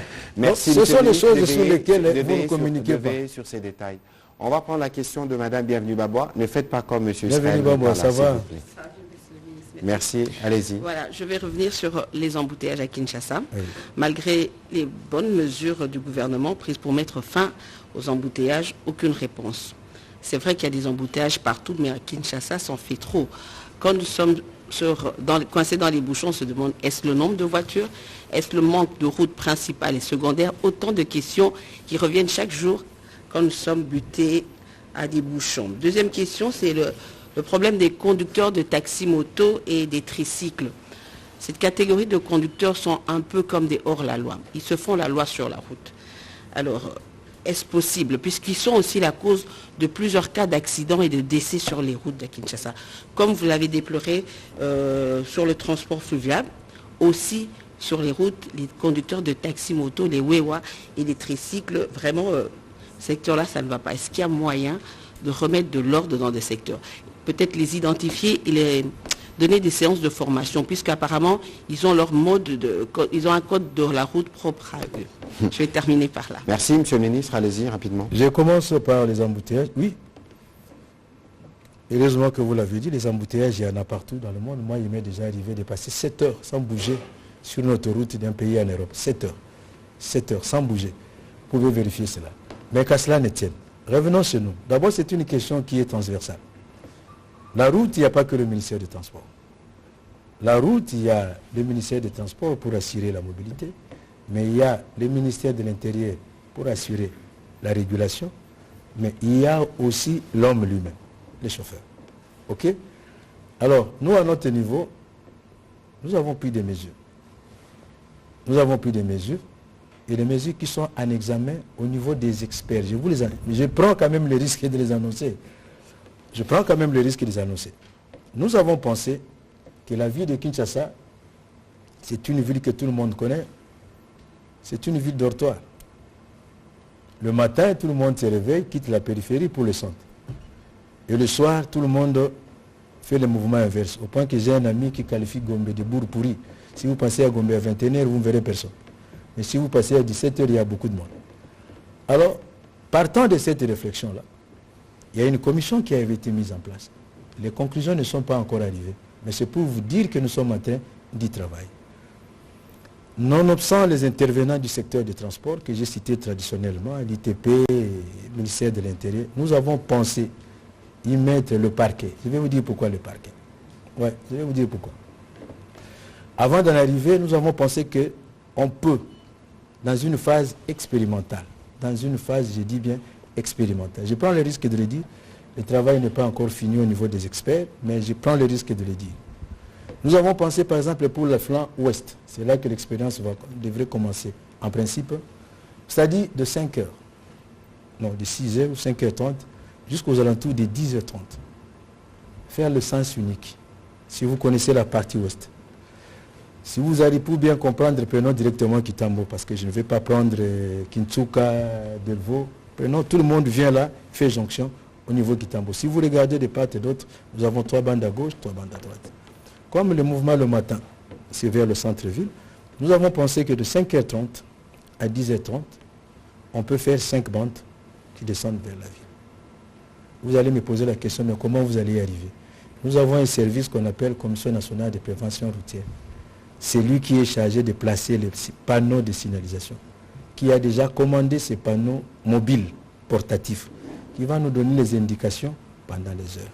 Et parlant de CNPR, parce que nous sommes à l'heure un peu du bilan, ce que le gouvernement a fait, mais je parle de la CNPR, parce que vous avez circulé dans la ville ces derniers temps, vous avez regardé le route, il y a le marquage au sol, n'est-ce pas? Tu ne regardes pas la route, il faut bien regarder la route. On est en train de faire devant la présidence, devant... Regardez tout ça. Même au moment où nous parlons ici, on est en train de faire le marquage. Et ce service-là, il a placé 1000 panneaux à travers la ville. Parce que le travail aussi, c'est que les routes doivent parler. Que la route parle, ça veut dire mettre le panneau de signalisation. Les panneaux de signalisation, ce n'est pas seulement le feu de signalisation. Il y a aussi les panneaux, il y a aussi le marquage. Quand vous êtes déjà sur la route, quand vous voyez une ligne droite, c'est une ligne continue qui veut dire que là où tu es, tu ne peux pas sortir. Quand vous voyez les lignes coupées qu'on appelle les lignes discontinues, ça veut dire que tu peux faire le mouvement. C'est ça la route qui parle. Je ferme la parenthèse pour dire que avec ces services-là, nous avons déjà commandé les panneaux portatifs pour pouvoir indiquer les mouvements des heures. Voilà. Et dans le sens vice-versa. Mais excusez-moi Patrick, nous avons pensé qu'il fallait mettre dans d'autres cieux, Mais si ce que nous appelons ici le roulage vous interpelle, j'ai un ami au Canada qui me dit toujours « Vinawe baby ». Donc nous avons pensé aujourd'hui, avec ce que nous dénonçons nous tous là, je ne suis pas en train de parler en mail de nos collègues qui régulent la route, mais nous avons pensé qu'il faut leur laisser seulement la régulation. La constatation des infractions doivent être faites par les inspecteurs ou les OPJ. Vous allez impliquer les parquets. Voilà pourquoi. Donc c'est une réflexion. Ça veut dire qu'on va poursuivre en attendant, ceux qui ne vont pas respecter les codes de la route. C'est même une infraction, ce sont des infractions. Le code de la route fait partie intégrante du code pénal. Et la difficulté que nous avons chez nous, c'est de croire que les amendes qui sont mises là, ce sont les amendes qui doivent aller dans les poches de quelqu'un. Ces amendes-là doivent être prononcées par le tribunal. Parce que l'amende, c'est une peine pénale, permettez-moi la tautologie. Donc, il faut remettre un peu de l'ordre. Mais c'est une réflexion qui est encore au niveau des experts et nous sommes en train de voir ce que... Je me suis permis quand même de le dire parce que nous revenons en attendant, attendant l'extension de la route, en attendant la construction. Et même les routes secondaires, il y en a. Je ne peux pas parler à la place. Revenons sur le tricycle, n'est-ce pas? Malheureusement, la Constitution, malheureusement, pas malheureusement, heureusement, nous sommes, le chef de l'État prône un État de droit. Je ne vais pas fuir des responsabilités, mais nous travaillons en collaboration avec la ville de Kinshasa pour tant soit peu juguler cette question-là, tout simplement parce que c'est une matière qui relève de la ville. Donc nous ne pouvons pas la régler nous-mêmes. Je vois lui qui a travaillé dans la ville. Donc il a une question. Nous ne pouvons pas la réguler nous-mêmes. Nous sommes en train de travailler. Mais il y a quand même, nous sommes en contact très poussé, même dans la commission à laquelle je viens de faire allusion ici sur les embouteillages. En tout cas, ces compatriotes-là nous ont beaucoup aidés. Ils nous ont donné beaucoup d'éléments pour pouvoir régler cette question-là. Je pense que Patrick, comme tu as décidé de me faire parler, on pourra revenir sur des questions. Oui, évidemment. Non, mais surtout avoir des journalistes sur le terrain pour voir des visus ce que vous dites. On va prendre rapidement la question d'Éric Izami et puis ce sera Faustin Koudessala. Une question, s'il vous plaît. S'il vous plaît. C'est antenne A, ça? Oui. Merci, Excellence de la parole. Je suis toujours tes interventions. Il brûlait d'envie de poser une question. Vraiment. Non, c'était garanti, il ne faut pas brûler. Merci beaucoup. Nous sommes la seule république en Afrique à avoir une entreprise qui dédie toute une autre entreprise de bus pour les étudiants. Bravo, c'est vraiment à féliciter. Mais le palais du peuple est le siège du Parlement national. Doit-on comprendre, c'est aussi le siège de cette entreprise. Nous parlons de la route. Où en est-on aujourd'hui avec cette affaire de permis de conduire? Chez nous, ces permis-là est gardé en veilleuse. Et puis, bon, fils d'un ancien agent de l'ONATRA qui s'en est allé dans l'au-delà, je voudrais quand même honorer mon père, une réflexion. Pour aller au niveau de l'aéroport, oui, pour aller à l'aéroport international de Njili, tous nous devons passer par le boulevard Patrice Emery Lumumba, qui à son inauguration était le plus long d'Afrique. Mais on est resté à la queue aujourd'hui. Est-ce qu'il n'y a-t-il pas lieu de penser nous faire des embarcations qui quitteraient par exemple le Bichingobila pour l'Ansele? Je le dis parce qu'il y a eu mort d'homme en Bandaka. Est-ce qu'il n'y a pas eu mort d'homme parce que l'État est absent par rapport aux embarcations assurantes? Les privés viennent, mais ce n'est pas toujours sûr. Certaines personnes qui peuvent s'aventurer dans ça peuvent être aussi de mauvaise foi. Le sérieux chez nous, vous savez ce que c'est. Monsieur le ministre, allez-y si vous plaît. Voilà. Non, mais je voulais le finir à la fin, parce que je ne vais pas vous choquer, mais je vais vous rencontrer. Je n'aime pas choquer. Au contraire, moi je ne peux pas faire l'apologie de la mort. D'entrée, le secteur est régi par des lois. Il y a des actes réglementaires. Quand je dis actes réglementaires, c'est-à-dire des arrêtés qui régissent le secteur.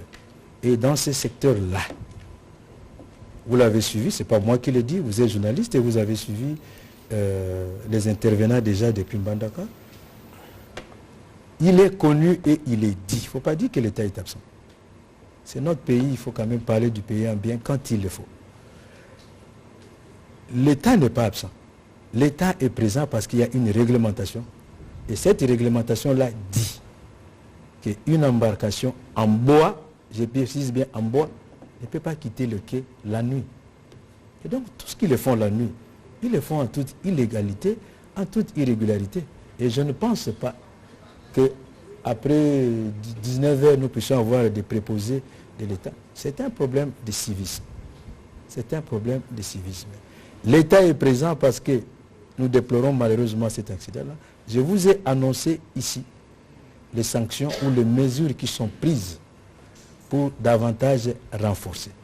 Donc, dire que l'État est absent, c'est peut-être dire, parce que moi, il faut quand même le débat, j'ai saisi mon aîné, le VPM à la défense, s'il me suit, il sait que ce que j'ai dit est vrai, parce que les informations à ma possession, il y a la complicité de certains services qui, sachant qu'il est interdit de quitter le quai la nuit, et ils accompagnent. Et le chef, le VPM à la défense, il m'a dit, je crois qu'il me suit, il a dit que nous continuons, poursuivons les enquêtes et que les responsabilités doivent être établies partout où il y en aura. Donc, dire que l'État est absent, c'est quand même trop. L'État est présent à travers ses préposés. Est-ce qu'au port de Mbandaka, il y a des préposés? Je vous dis oui.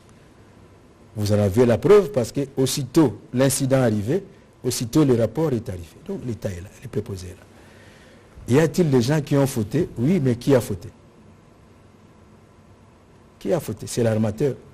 Mais l'armateur, je vous ai dit à l'entame de mon émission ici, il est représenté par son gérant et par les commandants du port. Donc je pense que des fois, nous devons, en tout respect que je vous dois, éviter de faire certaines affirmations trop fortes. Et donc, restant sur la question de l'embarcation, effectivement, moi j'ai toujours dit, et tout mon cabinet sait que c'est mon rêve fou, de voir les taxis fluviaux, les bus fluviaux quitter Kintsuka, pourquoi pas aller jusqu'à Kisangani?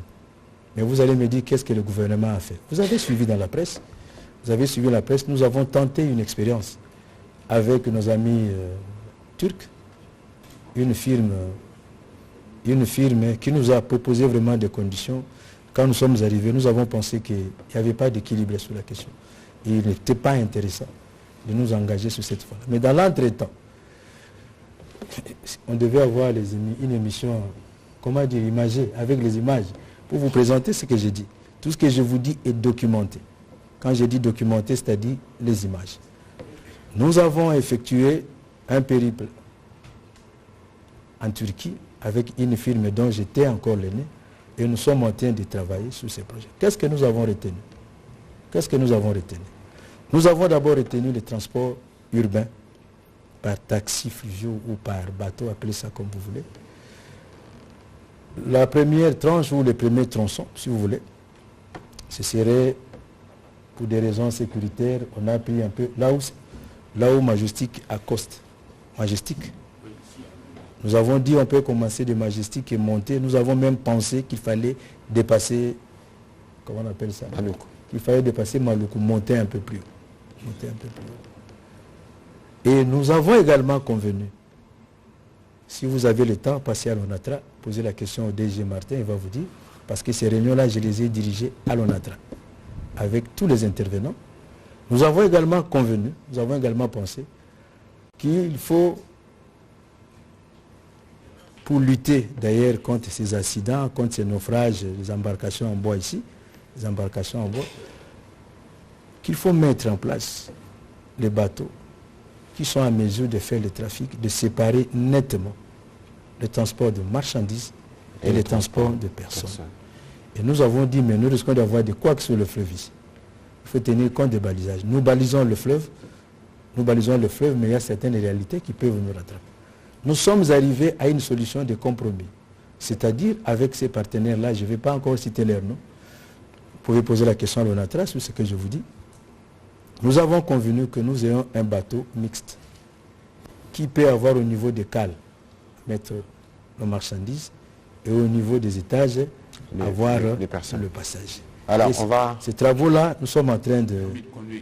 Permis de conduire, le permis de conduire, la République démocratique du Congo a passé un marché. La République démocratique du Congo est prête à produire le permis de conduire, mais n'oubliez pas, le gouvernement ici a décidé de doter le pays de ce qu'on appelle les numéros d'identifiant uniques.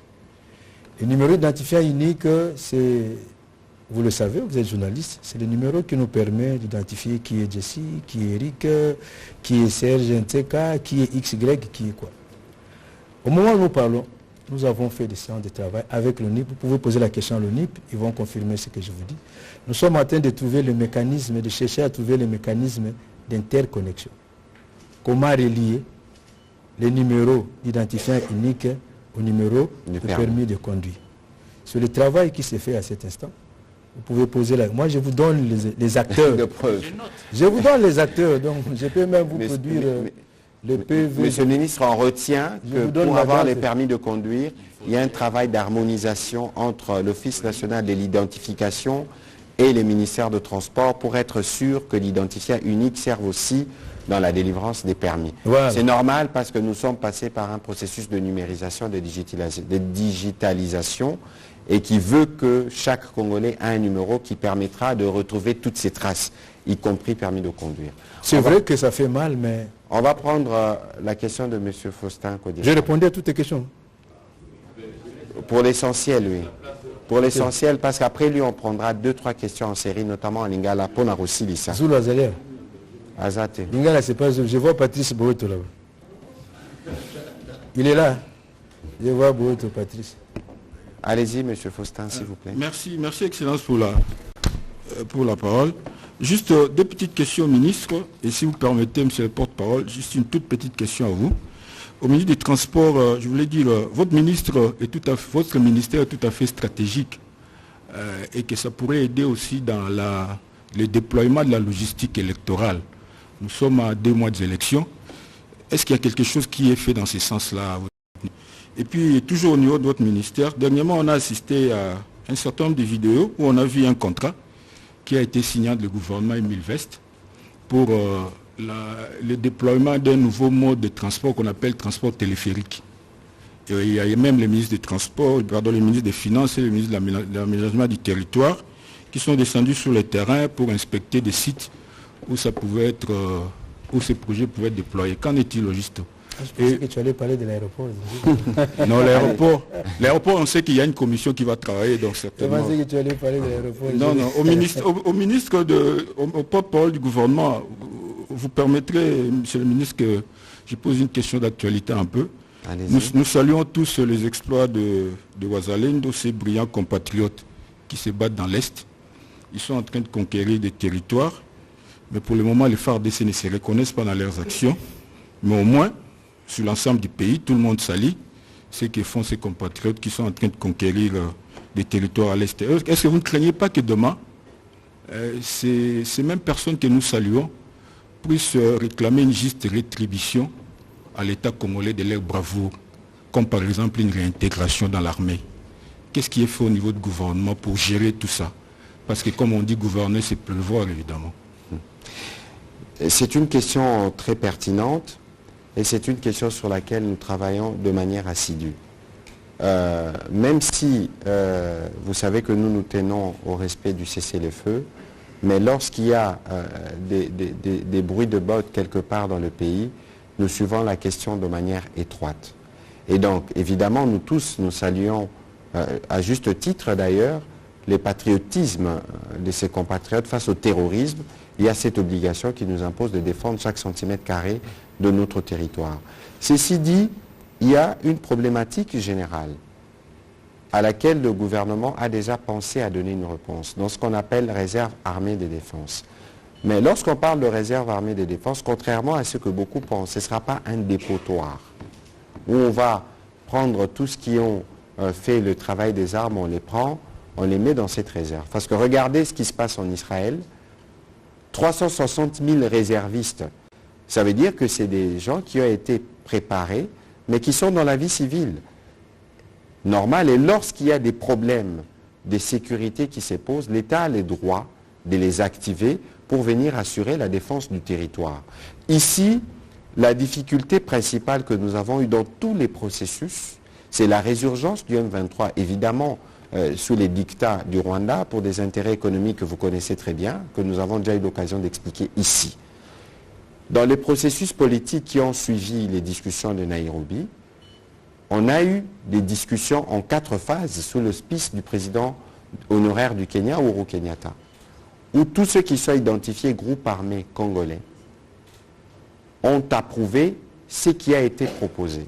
Ça veut dire qu'ils abandonnent les métiers des armes, on regarde comment nous faisons la démobilisation. Et pour ceux qui pourront ou qui souhaiteront par exemple aller dans l'armée, il y a un processus de vetting notamment qui sera mis en place avant que vous ne puissiez être admis à la réserve armée ou au niveau de l'armée, parce qu'il faut qu'on s'assure que nous prenons les meilleurs de nos enfants pour les déverser dans l'armée ou dans la réserve. C'est un processus qui est en cours. Et donc aujourd'hui, les compatriotes qui travaillent, j'allais dire par patriotisme, le moment venu avec les gouvernements, évidemment, dans les cadres de processus, notamment des Nairobi et d'autres processus. N'oubliez pas qu'il y a un processus de PDDRCS qui est en cours en même temps dans la région. Nous verrons comment intégrer et quitte à ce que nous ramenons la paix dans cette partie du pays, nous nous assurons de donner une réponse institutionnelle à ces jeunes-là. Mais vous pouvez déjà être sûr d'une chose, que ceux qui se seront compromis dans la violation des droits de l'homme et dans tous les crimes qui seront bien listés ne pourront pas être admis dans l'armée. Et ça, c'est une ligne rouge qui a déjà été bien définie. Donc pour le reste, nous continuons à faire les suivis et nous aurons, les moments venus, l'occasion, avec sûrement le porte-parole de l'armée, de faire le point global de la situation. Voilà. Monsieur le ministre, vous avez 2 minutes pour répondre à ces questions. Ouais, merci beaucoup. Je voulais un peu souffler parce que j'ai un peu soufflé. Déploiement de la logistique électorale. Eh bien, merci de me rappeler ça. Je ne sais pas si vous avez suivi l'actualité il y a moins de mois. J'ai reçu dans mon cabinet de travail le responsable de la CENI, chargé de la logistique, qui nous a posé ces problèmes-là. Donc nous avons, en résumé, pour ne pas rentrer dans trop de détails, ce sont des questions électorales. Notez que nous avons accordé des facilités pour permettre à la CENI, vis-à-vis de la RVA, pour permettre à la CENI de déployer le matériel dans tous les bureaux.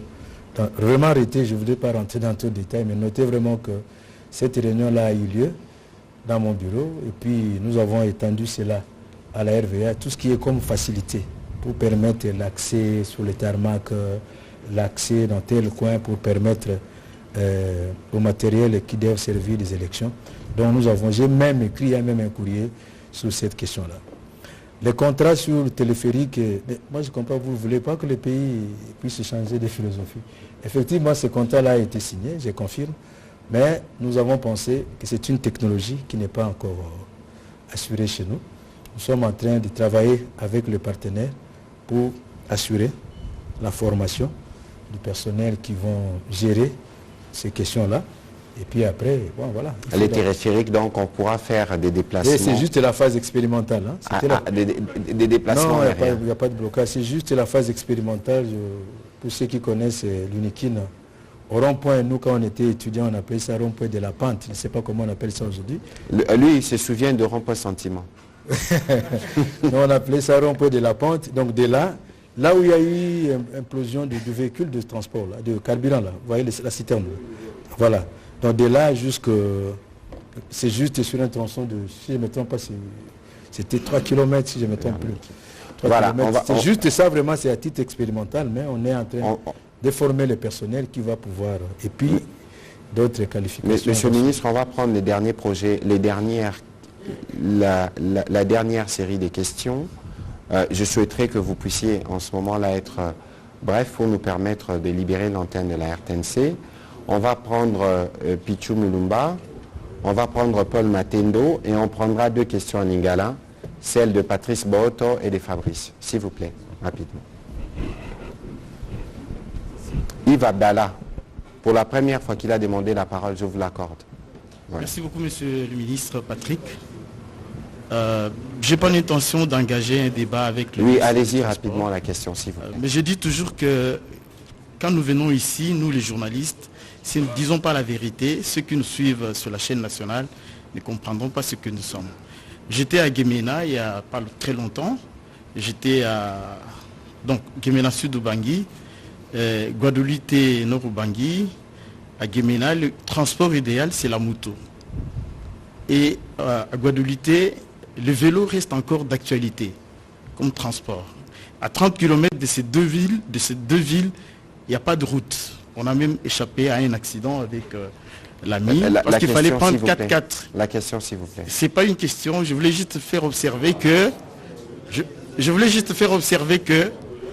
les Transco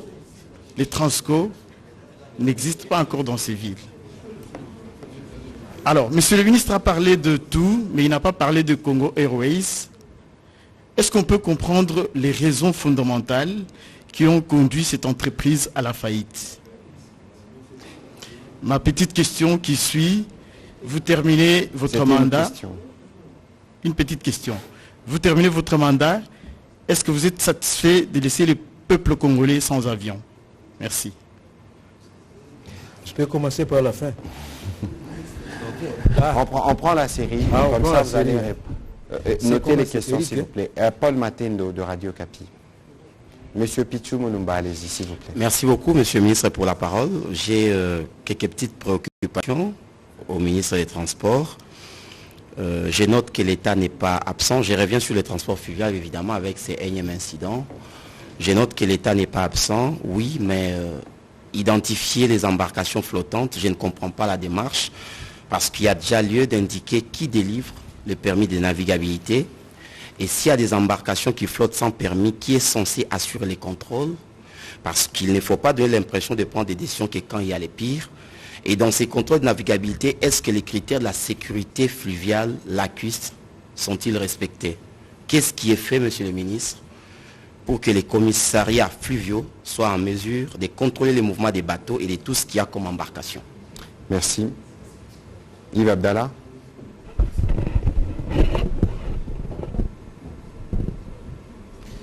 Monsieur le ministre, merci pour la parole. Merci. Monsieur Abdallah. Oui, monsieur. Yves Abdallah. Allez-y. Ok. Parce que je n'ai pas les trucs là. Vous allez dire c'est mon vieil ami. Bah. Alors, ma question s'adresse au porte-parole du gouvernement. Monsieur le ministre, je suis quand même inquiet que depuis que ça se raconte dans les réseaux sociaux et dans tous les médias de la place, que Mazembe, un club qui honore la République, qui a un stade homologué, qui pouvait recevoir la rencontre dont on fait allusion, monsieur le ministre de la Communication, aujourd'hui, on accuse à tort ou à raison que le gouvernement est à la manœuvre pour, primo, bloquer la délivrance des visas des officiels qui devraient arriver et bloquer les déroulements du matériel des VAR au niveau du poste douanier. Quelle est la vraie version que vous pouvez mettre aujourd'hui à la disposition de l'opinion pour que toutes ces rumeurs puissent cesser? Au regard de la spécificité de la question, je vais y répondre directement pour dire ceci. D'abord, il faut savoir que le président de la République est le premier sportif congolais et que toutes les questions qui touchent les secteurs sportifs, c'est des questions qui suivent personnellement. En annonçant ces briefings, j'avais pris la précaution, parce que je savais que cette question arriverait d'une manière ou d'une autre, j'ai pris la précaution de parler au ministre Kaboulou, qui s'occupe des léopards, qui est dans la délégation des léopards seniors au Portugal.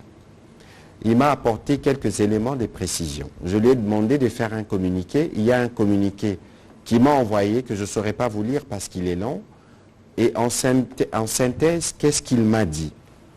D'abord, au-delà du fait que le gouvernement prend en charge la participation des équipes, quelle que soit leur catégorie ou leur propriétaire, parce que je sais que c'est ça la pensée derrière, ils sont pris en charge dans leur déplacement par le gouvernement.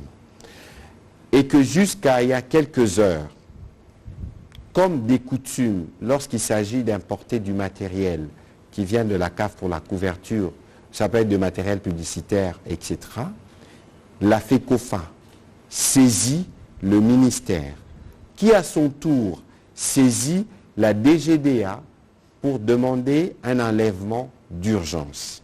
Dans les communiqués que je viens de recevoir, ce n'est que cet après-midi, dit le communiqué, du 16 octobre, que le gouvernement a reçu un courrier du comité des normalisations de la FECOFA relative à la demande pour un match qui doit se jouer dans une semaine, pour qui la CAF a déjà pris la décision de délocaliser. Et donc, si le gouvernement a été saisi aujourd'hui, le 16, pour un enlèvement d'urgence, alors que la FECOFA a déjà décidé, que voulez-vous que le gouvernement fasse?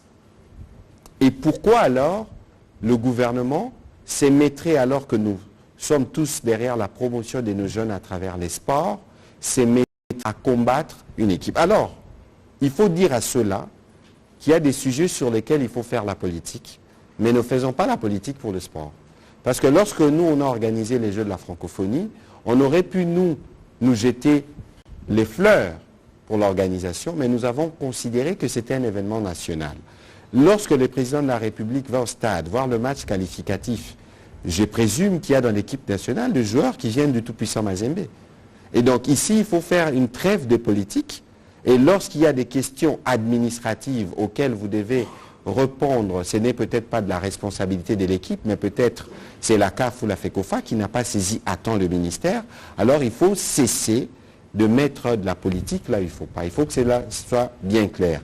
Le communiqué vous sera transmis et les questions supplémentaires, vous pourrez les poser au ministre de Sport. Je vous remercie. Merci. Matoni Mingi Thomas Patrick Mouyaya, Solo Nazali.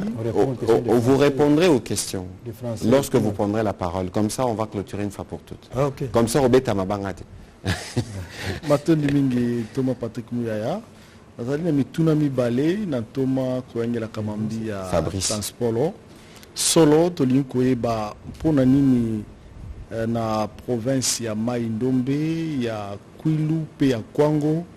Zambie obeti masolo ya aéroport nzokande na ba province eye misato bazali ata na libanda ya mpepo ya malonga te soki okiti boye bakotia obe na se ya ndele et puis avion ya malonga te koko kita na sika wana piste ya malonga ezali te boni mbula matari ya Congo démocratique bakanisi po na ba province misato eye na mwana mboka Patrick Mouyaya lokola molobeli ya mbula matari ya Congo démocratique solo tomoni makitama kosalema onte ya baisadek na ba masanga ebele po mwa nungu ya lite boko banga maponomi solo maponomi kozala na 2023. Merci. Yasuka Patrice Bot. Mutuna Sadek ndekwa sa juango mutuna Yasuka ndeko mwana mboka ekila Nikolo Meleki na nzela ya Mokoto na Chwapa to legi bana biso kaka naufrage Nikolo pusani na basa kusu to leli lisusu lelo tokolela na mbandaka et pourtant mutao kamba makametali banzela to transport mwana Equateur Congo. Toyoki lisusu na basankusu yona sambo Kolombe boko kreba kuluna ezali ndengeni.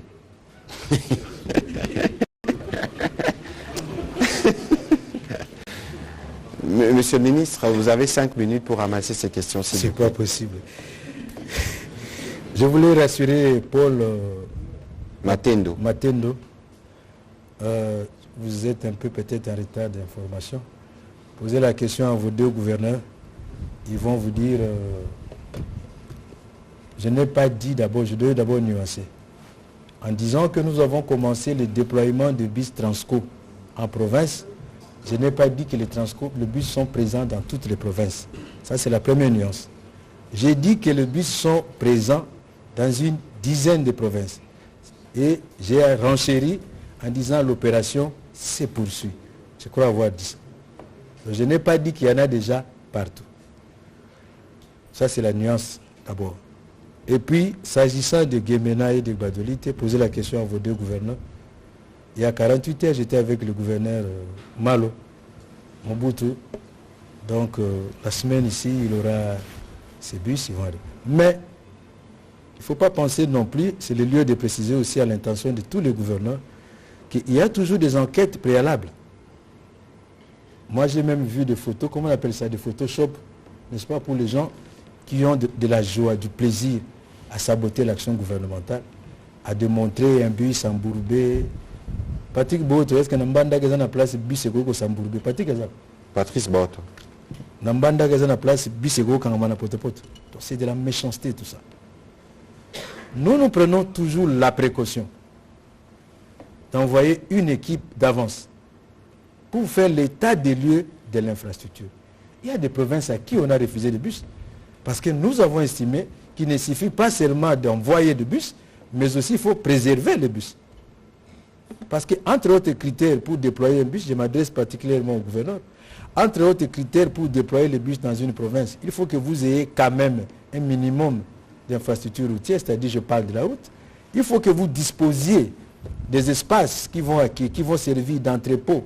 Il faut que vous disposiez d'actions d'essence qui vont assurer l'approvisionnement en carburant. Et il faut que vous nous envoyiez les personnels en formation ici à Kinshasa. Et nous avons pris pour option d'envoyer toujours un responsable qu'on appelle le responsable de l'antenne provinciale qui doit venir de Kinshasa pour éviter tout ce que vous pouvez imaginer là. Ça, c'est la première nuance que je voulais. Donc, les deux provinces, c'est résolu. Donc, poser la question au gouverneur Malo, il y a 48 heures, il était dans mon cabinet, on a résolu cette question-là. D'un moment à l'autre, pour Badolite, il n'y a pas de débat. C'est l'une des villes qui a des routes dans cette province. Ça, c'est même pas un débat. C'est même pas un débat. Et donc, ces questions-là sont c'est juste une question de temps. Posez la question aux deux gouverneurs, ils vont vous dire que c'est déjà fait. Je n'ai pas trop... Congo Airways, la question de Congo Airways. Voilà. Congo Airways... Et laisser le pays sans avion. Non, il faut relativiser certaines affirmations. Il faut dire que pour l'instant, nous avons des problèmes avec notre compagnie nationale d'aviation. Il ne faut pas dire que le pays n'a pas d'avion. Ça, c'est une nuance. C'est une nuance. Si vous allez à l'aéroport de Ndjili, vous allez trouver les avions. Ça, c'est vraiment une nuance. Moi, je pense que vous êtes des journalistes. Et comme journaliste, vous avez aussi des rôles pédagogiques. Donc, le pays a des avions. Mais nous avons une difficulté avec la compagnie nationale. Ça, c'est la nuance. Pourquoi on en est arrivé là? Eh bien, l'avion, moi je parle des aspects techniques parce que moi, par rapport à Congo Airways, mes relations sont d'ordre technique. Chaque fois que l'avion est exploité, il y a un cycle d'exploitation. Et après chaque cycle d'exploitation, l'avion doit aller en entretien. Entretien des moteurs, et il y a plusieurs choses là-bas. On regarde les moteurs, on regarde. Il s'est fait que les équipes qui se sont succédées, malheureusement, n'ont pas pris le soin d'envoyer les avions dans ces contrôles que je peux qualifier de routine. Check. Dans ces checks. Non, moi je voulais parler simplement. Dans ces contrôles de route. Malheureusement, ils ne l'ont pas fait. Et quand ils ont pensé le faire, en tout cas, il faut reconnaître quand même qu'il y avait un peu de retard dans cette affaire. Ça, c'est d'une part. Et d'autre part, mais nous-mêmes, nous avons mis la technicité aujourd'hui. Je me suis renseigné auprès des experts. Vous êtes des experts pour vous renseigner. On m'a dit le personnel pour un avion, il faut un minimum de 30 personnes. Aujourd'hui, Congo Airways, c'est 588 personnes. Pour 4 avions, disons même pour 2 avions et demi, si vous voulez. Là, déjà, il y a des problèmes.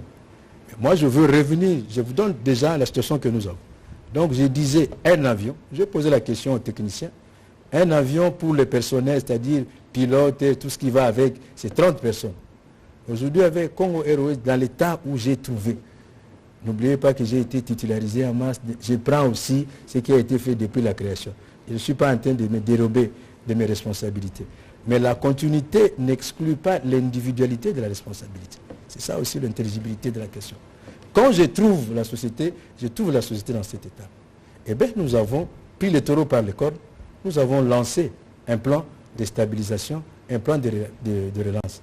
Et vous avez suivi lors du Conseil des ministres du 1er septembre, le chef de l'État a avalisé ces mesures. Et maintenant, nous sommes en train de prendre toutes les dispositions pour acheter un avion. Pour acheter un avion, mon cher ami, j'en profite pour faire cette communication-là. On n'achète pas un avion comme si nous achetons une voiture. Une voiture, tu entres dans un magasin. Même une voiture, vous la commandez? Non, même vous la commandez, mais l'avion là, c'est voilà la problématique. Nous avons travaillé avec Boeing. Le premier avion disponible avec Boeing, c'est en 2030. Donc là, la porte est fermée. Boeing a reçu tellement de demandes que si nous voulons travailler avec lui, les premières livraisons des avions pour les Congo, nous les aurons qu'en 2030. Qui peut prendre cette responsabilité-là? Ce n'est pas le ministre des Transports, moi encore le Premier ministre, moi encore le chef de l'État. Il fallait retourner vers d'autres partenaires. Et quand vous allez vers d'autres partenaires, mais il y a toute une procédure. Ce n'est pas, je disais, vous entrez dans un magasin, on expose la voiture, vous donnez le cash, on vous donne la voiture. Non. Il faut d'abord négocier les contrats. Et quand vous négociez les contrats, ce contrat n'a qu'une validité de 15 jours. Quand dans les 15 jours, vous n'avez pas fait les diligences, les contrats tombent. Premier aspect. Deuxième aspect. Mais dès que vous êtes à mesure de ces contrats-là, mais nous avons chez nous ici ce qu'on appelle l'autorité de l'aviation civile. Et dans ces pays-là, vous avez aussi l'autorité de l'aviation civile. Les deux doivent se conformer pour dire oui, cet avion-là est à mesure de voler. Ça, c'est la deuxième volet. Mais troisième volet, c'est l'âge des avions. C'est l'âge des avions.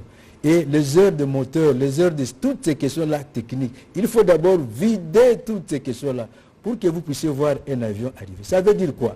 Ça veut dire que vous pouvez payer un avion. Aujourd'hui, nous sommes le 16. Oui. Vous payez un avion le 16 pour le recevoir peut-être le 16 du mois prochain, le 16 octobre. C'est ça la réalité dans le monde de l'aviation. Et donc, pour dire qu'au niveau du gouvernement, le plan de stabilisation et de relance que nous avons présenté a été accepté. Mais maintenant, nous sommes dans le déroulé pour le processus d'acquisition. Mais revenons sur le Congo Airways lui-même. Congo Airways disposait de 4 avions. Un était déjà fin cycle, qui était entreposé à l'aéroport, là je disais, par négligence ou par non-diligence de certains agents, de certains dirigeants. Ils n'ont pas pris le soin d'envoyer l'avion à Tchéquie. Le deuxième avion A320 qui restait là était presque arrivé fin cycle.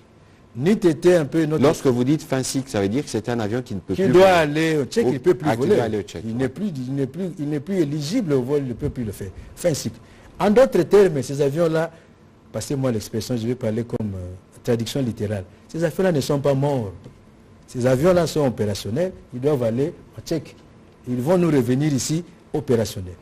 Et dans l'entretemps, Congo Airways a 2 autres avions Q400, dont un est déjà en réparation à Malte, et la réparation doit prendre un peu de temps. J'ai expliqué comment est-ce qu'il faut. Quand vous êtes en train de réparer un avion, ce n'est pas comme comment on appelle ça, les révisions, les entretiens que nous faisons ici. Non, ce n'est pas ça.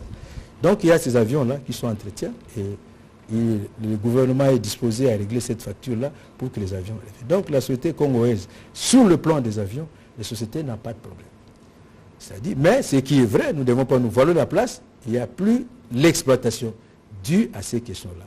Les aspects liés à la gestion... Monsieur le ministre, il faut quand même, au-delà de tout ça, parce que malheureusement on a la contrainte de temps, il faut quand même rassurer les compatriotes de ce qui est fait que dans le meilleur délai, dans un temps relativement court, on peut reprendre, il y a la campagne électorale qui va commencer. Mais vous l'avez dit, nous n'allons pas amener les pays sans ça. Et vous l'avez dit. Donc je voulais quand même préciser ces questions-là pour dire que le gouvernement, votre gouvernement, n'est pas indifférent sur...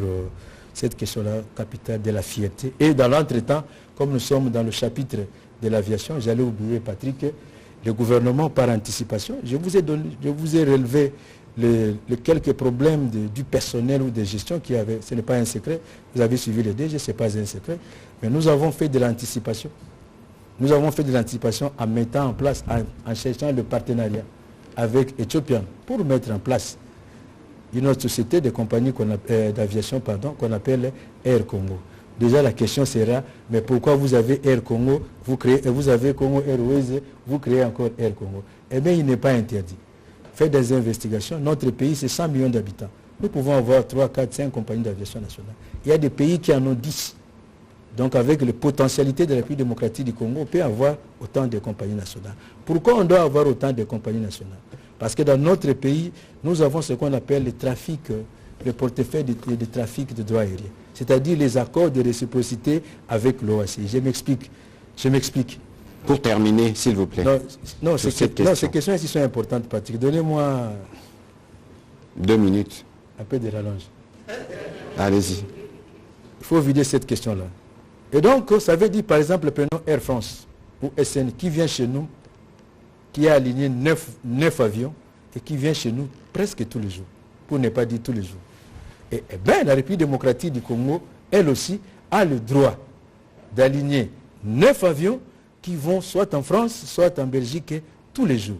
Il en est de même pour l'Afrique du Sud. J'explique ce que c'est le droit, c'est cet accord-là de réciprocité. Voilà pourquoi dans notre pays, nous avons 55. Ça veut dire que nous avons 55 destinations. Voilà pourquoi nous avons intérêt à avoir une grande compagnie d'aviation. Pourquoi ne pas dire plusieurs compagnies d'aviation? On peut avoir même 2 en international qui pourront nous permettre d'exploiter ces lignes de portefeuille de droits de trafic aérien. Voilà un peu la question que je voulais. Merci pour les 2 minutes. Éclaircir à votre attention. Donc la République, le gouvernement n'est pas laissé inerte.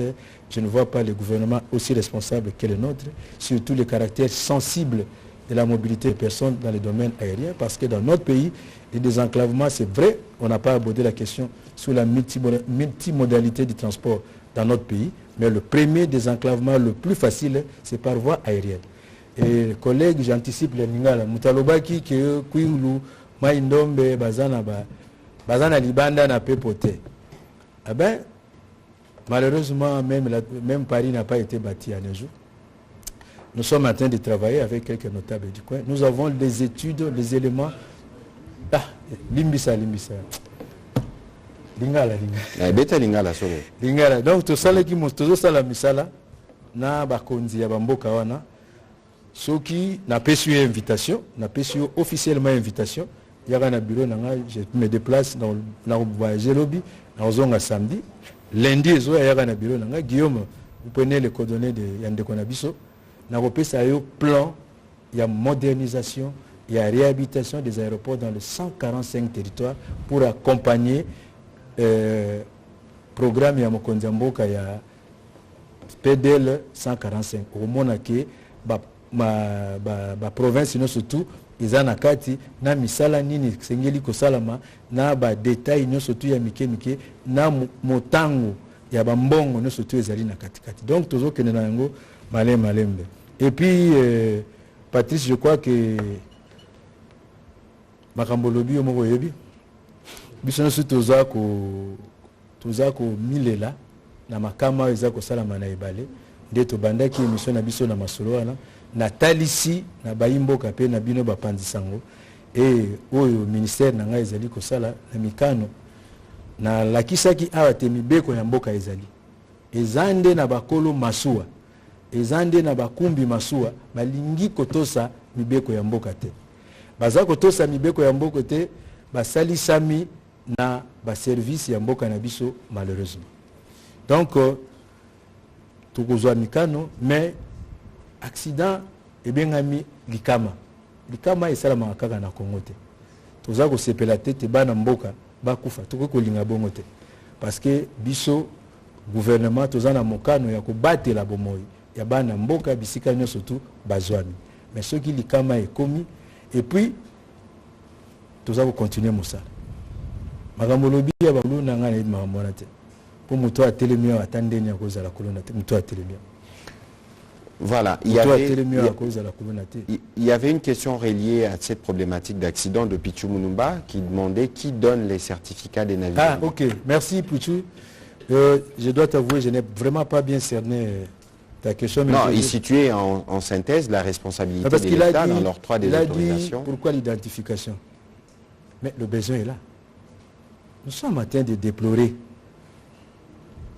l'état vétuste de toutes ces embarcations-là. Vous connaissez la complaisance qui habite nos services. Nous parlions des permis de conduire ici. Légalement, j'ai fait un saut de coq à l'âne. Dans notre pays, légalement, il n'existe pas de permis de conduire. Mais quand je vous regarde là, chacun a son permis de conduire qu'il a obtenu dans les conditions qu'il sait. Voilà pourquoi l'État prend les choses à main. Nous avons recruté les inspecteurs, nous avons pris même d'autres services connexes pour faire l'identification de toutes ces unités-là et pour connaître la dernière fois que ces unités-là sont passées au carénage. Déjà, les statistiques à ma possession, je crois si je ne me trompe pas, on m'a renseigné depuis qu'on a commencé jusqu'à aujourd'hui, on a identifié à peu près 434 404 unités flottantes, dont 70, dont 25% ou 30% poseraient déjà quelques problèmes. Alors si nous décidons de mettre toutes ces embarcations-là de côté, est-ce que l'État n'aurait pas agi? Nous ne devons pas chercher une chose et son contraire. Nous sommes en train de déplorer les accidents et l'État se lève pour prendre des mesures. Mais voilà quelqu'un qui dit ça ne sert à rien. On est où là? Donc moi je pense que ces contrôles-là vaut son. Et même alors en temps normal, le contrôle il est réglementaire. Le contrôle il est légal. Tout à fait. Chaque année, les bateaux sont soumis au contrôle. Mais les baleiniers, ils font le contrôle une fois chaque 3 ans. Mais qui a la réponse? Moi j'ai des données sur ma table. Je ne suis pas en train de fustiger mes services, loin de là. Je fais confiance. Mais sommes-nous sûrs de la véracité des certitudes des données que nous avons sur la table? Nous devons vérifier. Nous devons mettre hors d'état de nuire. Et j'ai dit ici, peut-être que vous n'avez pas suivi mon cher ami Pidgey, j'ai dit que désormais, dans les mesures que nous avons annoncées, ça va nous permettre justement de renforcer ces mesures-là. Nous avons dit toutes les embarcations en bois qui seront constatées, qui sont vieux de plus de 5 ans, nous allons le mettre de côté dans un premier temps pour tant soit peu assainir le secteur. Je dis bien tant, on n'est pas en train d'annihiler le secteur, mais on est en train de sécuriser nos populations, en attendant de prendre toutes les mesures. Et puis il ne faut pas oublier aujourd'hui les journalistes.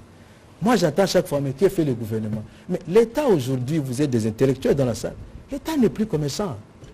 L'État a pour rôle d'encadrer le privé, Parce qu'aujourd'hui, on ne peut pas demander à l'État d'être gendarme, d'être commerçant. Il est fait, puis cette fonction-là, je dirais, traditionnelle de l'État, est déjà dépassée. Nous sommes en train d'encadrer. D'ailleurs, c'est une façon, je disais ça aujourd'hui au président de l'association des armateurs et des baleiniers, je disais, mais c'est une façon pour le gouvernement de crédibiliser le secteur. Chaque fois que même Patrice là, quand je le regarde,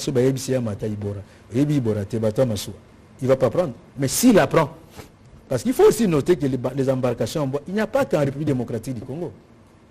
Il n'y en a pas qu'en début. Et ce n'est pas interdit, mais c'est soumis, la réglementation doit suivre. Voilà. Voilà un peu ce que je voulais dire, Patrick. Voilà, je veux ramasser rapidement la question de Fabrice au sujet de la SADC. Je commence d'abord parce que j'ai vu une inutile polémique. C'est la preuve d'ailleurs que beaucoup de gens ne sont pas assez sensibilisés sur les questions électorales. On aura l'occasion d'y revenir. Lorsqu'un pays se prépare à organiser des élections, il y a ce que vous connaissez souvent qu'on appelle des missions d'observation. Les missions d'observation viennent des organisations régionales et des pays ou des organisations comme l'Union européenne, etc. C'est le cas par exemple de la SADC. Avant chaque élection, il y a ce qu'on appelle, moi j'en ai fait partie, en anglais on les appelle Pre-Assessment Mission.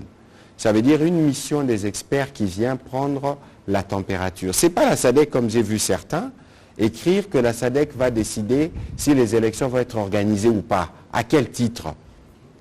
La SADC vient regarder comment les élections se préparent en discutant avec les différentes parties prenantes, les entendre parce que c'est tout l'écosystème qui est passé en revue et s'il y a des conseils et des suggestions, il les donne. Moi qui vous parle, en 2015, j'ai fait partie d'une mission au Nigeria. J'ai eu l'occasion de voir le président Buhari, à l'époque il était candidat, et d'autres responsables, notamment religieux au Nigeria, pour poser des questions, s'il y avait des risques, prodiguer des conseils et voir dans quelle mesure le processus peut aboutir. Mais nous n'avions pas, nous, une décision particulière. Et donc, Batubako Sanate, Sadek Ezaka Bango Mokote, Ezana ba Monsieur Belé Zoya, Pekoya, pour nakota la Nengeni Tozoleng et l'élection. Fabrice Bako Sayote, élection le 20 décembre. Batubati Kakoluka, raccourci, pour ma ponami salamate. Nalobaki awa devant Bino, que dialogue au biso Tozozela, et ça dialogue d'un peuple congolais le 20 décembre. Mais Kassi, sur cette question, les amakamo nazomona, il faut bofungo la mission. Batolier va préparer élection. Mingi nazomona bazo préparer contestation. Yo qui ko déposer candidature na yo, l'air aussi si ko déposer le bi ate fraude électorale et kozala. Fraude électorale et kozala. Ya omo konzamboka lobaki. L'air yepé a déposer ki yo ya dossier. Alobaki biso pe tokozala na ba bureau de vote tie kosila Parce que l'air batu bazo le babo qui est dans le bureau de vote aussi là. C'est comme si bazo kanisake et l'eau mabe ko salama. Te biso na bango tina suka. Nenge to lobaka. Oyo bakoya ko voter en tout cas les moments venus. Président Tshisekedi. Topé ba candidat nyonso union sacré ba témoin na biso ba ko zalati bureau de vote et kokanga. Na yoka ki pe ba kamoko eza très grave. On a encouragé mon côté les mains un jour ceux qui s'énient basalini ni bien te. Na kokota na polémique te mais kasi l'air ba kambi musu so ba structure ba lobaka. Il faut ba yebaka o bazo loba pe ba conséquences et qui kozana nango. Seni bande banda processus électoral. Est-ce que nyonso zamabe? Nyonso yo président Kadimana ba compatriote bazakune zaramabe. Pourquoi ba misusu soki bazui maloba? Neti makambo asuki eleki wana yanola ki na motuna wana sur la question des affichages. Botangi article 3, ce qui est article 6, bino botangi alinéa 1. Bolobi Seigneur Salimabe. Mais l'air boye na article wana moko alinéa 3. Seigneur Zaki n'a raison. Nanya zoko sanani. Er a vérité kokoma. Donc banakin, bana Congo bobonga mapona maponami. Intimidation a ozalate. Et puis zate ah non, élection biso so to koti to gagner te, c'est que ba triquer match. Te. Ceux qui basi bapolaki, peuple a reconstaté mon origine. Voilà, monsieur le ministre, on va terminer. Je ne vous donne pas la parole pour clôturer, parce que nous aurons un deuxième exercice, mais parce que vous êtes avocat. 2 secondes pour terminer. Non, mais juste vous remercier. Juste vous remercier pour l'exercice. Et les prochaines fois, on pourrait se retrouver, si vous le voulez, pour d'autres questions qu'on n'a pas pu... Nous souhaitons aller voir des visus que vous avez dit. C'était un peu long l'exercice d'aujourd'hui, mais c'est au regard de la sensibilité des sujets, notamment les sujets des accidents sur les fleuves, sur les différents cours d'eau, mais aussi les réformes en cours. Tout ce que vous avez dit est beau, mais ce sera encore plus beau si les journalistes peuvent voir. Nous pouvons voir avec vos services comment organiser ponctuellement des déplacements pour certains journalistes. Pourquoi pas aller dans les bases où elle est, Kisangani, Bangoka, trouver les avions, les journalistes viendront pour témoigner des fondations qui ont été placées sous la direction du président Tshisekedi dans votre secteur. On va faire un briefing à Bangoka, n'est-ce pas? Oui, merci. On va faire un briefing à Bangoka. En direct de Kisangani pour ceux qui ne savent pas. Et ce sera avec plaisir. Monsieur le ministre, merci. Merci à vous de votre participation à cet exercice de redevabilité. Nous allons nous retrouver sûrement encore une fois cette semaine pour parler d'autres sujets. Merci et bonne soirée chez vous. Le micro s'est coupé.